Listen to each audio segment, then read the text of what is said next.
एक समय की बात है जब एक गांव में डाकुओं का बड़ा आतंक था। उन डाकुओं का सरदार था कालिया डाकू। कालिया डाकू के नाम से गांव का बच्चा बच्चा कांपता था। गांव में जैसे ही शाम होती सब लोग अपने अपने घर में छुप जाते। एक दिन की बात है जब मंगू खेतों पर काम कर रहा था कि तभी मोहन उसे बोला, अरे भैया, अभी तक यहाँ क्या कर रहे हो? देख नहीं रहे शाम हो गई है। हाँ बस मैं अभी यहाँ से निकल ही रहा था। हाँ भैया जल्दी चलो, वरना कहीं कालिया डाकू अपने आदमियों को लेकर आ ना जाए।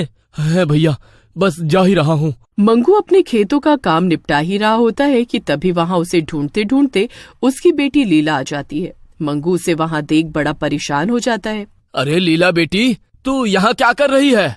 बाबूजी, मैं तो आपको ही ढूंढने आई हूँ। माँ कब से आपकी राह देख रही है और आप घर नहीं आए, इसीलिए उन्होंने मुझे आपको बुलाने भेजा है।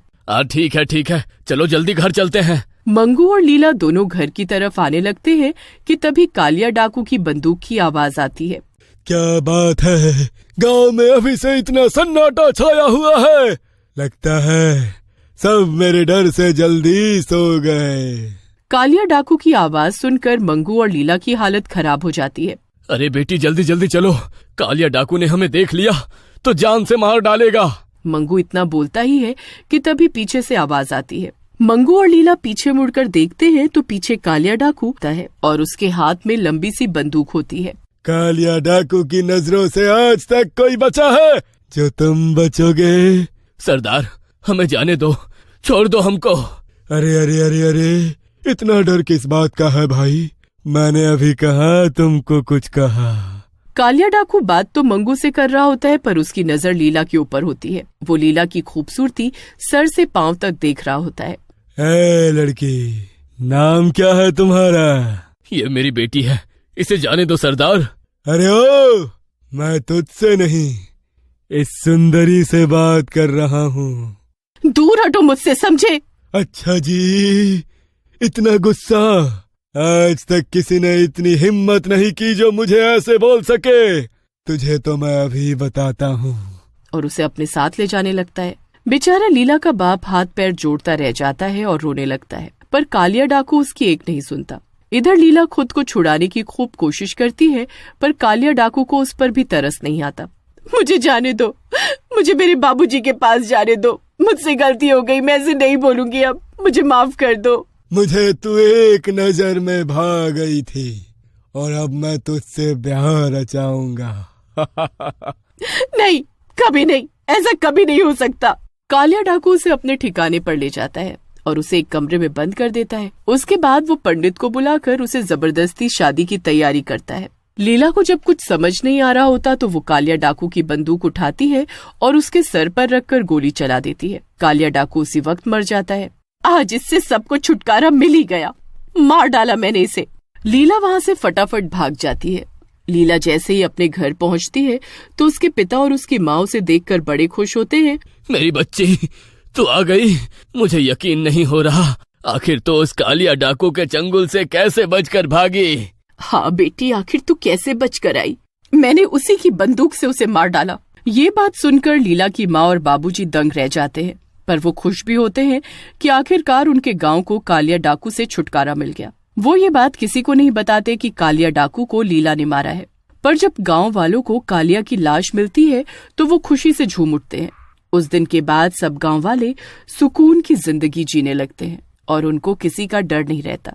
सब बहुत अच्छा चल रहा होता है, पर अचानक एक रात किशन लाल को रात के वक्त घोड़े पर सवार एक भूत दिखता है जिसके हाथ में बंदूक होती है।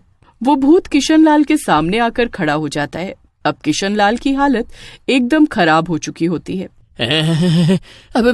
भूत! अरे हमारे गांव में भूत! भागो! अरे मुझे जाने दो, मैंने तुम्हारा क्या बिगाड़ा है? कहाँ है वो लड़की जिसने मुझे मारा है? कहाँ है वो? अरे कौन सी लड़की? किसकी बात कर रहे हो? वही जो बहुत सुंदर है। मुझे वो लड़की चाहिए, वरना मैं सबको मार डालूंगा। अरे पर तुम हो कौन? डाकू, कालिया डाकू हूँ मैं। वापस आ गया हूँ अपनी मौत का बदला और उस लड़की को अपने साथ ले जाने। जाओ जाकर बता दो सब गांव वालों को कि अगर मुझे वो लड़की नहीं मिली तो मैं गांव की सभी लड़कियों को मार डालूंगा। किशनलाल रात के अंधेरे में भागता हुआ गांव वालों को जाकर उठाता है। अरे वो आ गया है, कालिया डाकू आ गया है। ये बात सुनकर सब गांव वाले हैरान रह जाते हैं, क्योंकि कालिया डाकू तो मर चुका होता है। अरे पर वो तो मर चुका है ना? हाँ, वो मर चुका है और अब उसका भूत आया है अपनी मौत का बदला लेने। किशनलाल फिर सारी बात गांव वालों को बताता है। अगले दिन शीला और लीला की माँ कुएं पर पानी भर रहे होते हैं और तभी शीला लीला से बोलती है, तुमको तो पता ही होगा कि आखिर वो कालिया डाकू का भूत गांव में वापस आ गया है। बोल रहा था कि उसे किसी गांव की लड़की नहीं मारा है और अब उस भूत को उसी लड़की की तलाश है। वो लड़की अगर उसे ना मिली तो वो रोज गांव की एक लड़की को उठाकर ले जाएगा। घर जाकर वो सारी बात लीला और उसके बाबूजी को बताती है। हे भगवान, ये क्या हुआ? अब हम क्या करेंगे? अगर गांव वालों को पता चल गया कि उस कालिया डाकू को मैंने मारा है तो वो मुझे उसके भूत के हवाले कर देंगे। मुझे उसके पास नहीं जाना माँ, मुझे बचा लो। अरे तू चिंता मत कर, तू घर में रहना और बिल्कुल भी बाहर मत निकलना, समझी? उस भूतिया डाकू को कुछ पता नहीं चलेगा। अब लीला घर से निकलना एकदम बंद कर देती है और रात को कालिया डाकू का भूत गांव में रह रही कविता नाम की लड़की को उठा लेता है। अरे बचाओ मुझे, अरे कोई मुझे इस भूत से बचाओ। कोई नहीं बचाएगा तुझे। अगर बचाना है तो उस लड़की को मेरे पास लेकर आना होगा। अब रोज रात को उस डाकू का भूत गांव की एक लड़की को उठाकर ले जाने लगता है। बेचारे माँ बाप अपनी आंखों के सामने अपनी बच्चियों को जाते देख रहे होते हैं, पर कुछ कर नहीं पा रहे होते। अरे आखिर है कौन वो लड़की जो हमारी गांव में रहती है और उसने उस डाकू को मारा? अगर वो लड़की उस भूत को नहीं मिली तो वो तो गांव की सभी लड़कियों को ले जाएगा। हमें जल्दी उस लड़की को ढूंढना होगा। एक काम करते हैं, हम गांव की सभी लड़कियों को आज रात इसी पेड़ के पास आने को बोलते हैं। जब आज रात को डाकू का भूत आएगा तो खुद पहचान लेगा। ये सब बात वहीं खड़ी लीला की माँ सुन रही होती है और वो जल्दी से घर जाकर ये बात लीला और उसके बाबूजी को बताती है। लीला ये सुनकर घबरा जाती है। अब रात हो जाती है और सभी लड़कियां पेड़ के पास आकर खड़ी हो जाती हैं, पर लीला वहां नहीं आती। वो घर पर ही छुपी हुई होती है। रात को जब उस कालिया डाकू का भूत आता है तो सब लड़कियां घबरा कर कांपने लगती हैं। अरे वाह, आज तो लगता है सभी गांव की लड़कियां आई हुई हैं। मजा आ गया। हाँ, हमने आज गांव की सभी लड़कियों को बुला लिया है। जिस लड़की की तुमको तलाश है वो इसी में कोई है।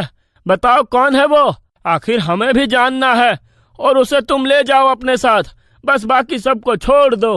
ये तो तुम सबने बहुत अच्छा किया। कहाँ है वो लड़की? कहाँ है? वो भूत सब लड़कियों को ध्यान से देखता है, पर उसमें लीला तो होती ही नहीं है और वो गुस्से से लाल हो जाता है। वो लड़की नहीं है यहाँ। कहाँ छुपाया है उसको तुम सबने? अरे हम तो सभी लड़कियों को लेकर आए हैं, हम ऐसा क्यों करेंगे? आखिर कौन है वो लड़की जो आज यहाँ नहीं आई? लीला नहीं है यहाँ और मैंने उसे बहुत दिनों से नहीं देखा।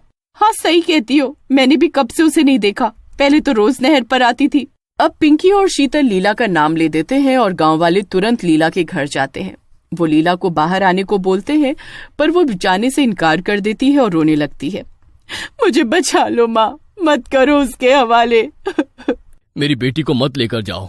वो डाकू इसे उठाकर ले गया था और इससे जबरदस्ती शादी कर रहा था, इसलिए इसने उसे मार डाला। इस लड़की ने खुद को बचाने के लिए उसे मारा, पर अगर हमने इसे उस भूत के हवाले नहीं किया तो वो गांव की सभी लड़कियों को अपने साथ ले जाएगा। ये सुनकर लीला को बाकी लड़कियों के लिए बहुत बुरा लगता है और वो खुद ही उस भूत के पास चल देती है। उसके माँ बाप उसे बहुत रोकते हैं, पर वो किसी की नहीं सुनती। जब वो उस भूतिया डाकू के सामने पहुंचती है तो उसकी खुशी का ठिकाना नहीं होता। मिल गई। आखिरकार मुझे ये मिल ही गई। अब मैं इससे शादी करूंगा। पर उसके लिए तो मेरी जरूरत होगी ना। चलो मैं तुम्हारी अभी शादी करवाता हूँ। भूतिया डाकू इस बात पर राजी हो जाता है, पर पंडित सब गांव वालों के सामने लीला की शादी उस भूत से करवाने लगता है। भूत बड़ा ही खुश होता है, पर उसे इस बात का जरा भी अंदाजा नहीं होता कि उसके साथ क्या होने वाला है। जैसे ही वो भूत अपने हाथ से पंडित की दी हुई सामग्री अग्नि में डालता है, वो उसी में भस्म हो जाता है। मिल गई इसे मुक्ति और हम सबको भी। गांव वाले खुशी से झूम उठते हैं। लीला और उसके माँ बाप भी खुशी से रोने लगते हैं। सभी लड़कियां वापस आ जाती हैं और पूरा गांव खुशहाली की जिंदगी जीने लगता है।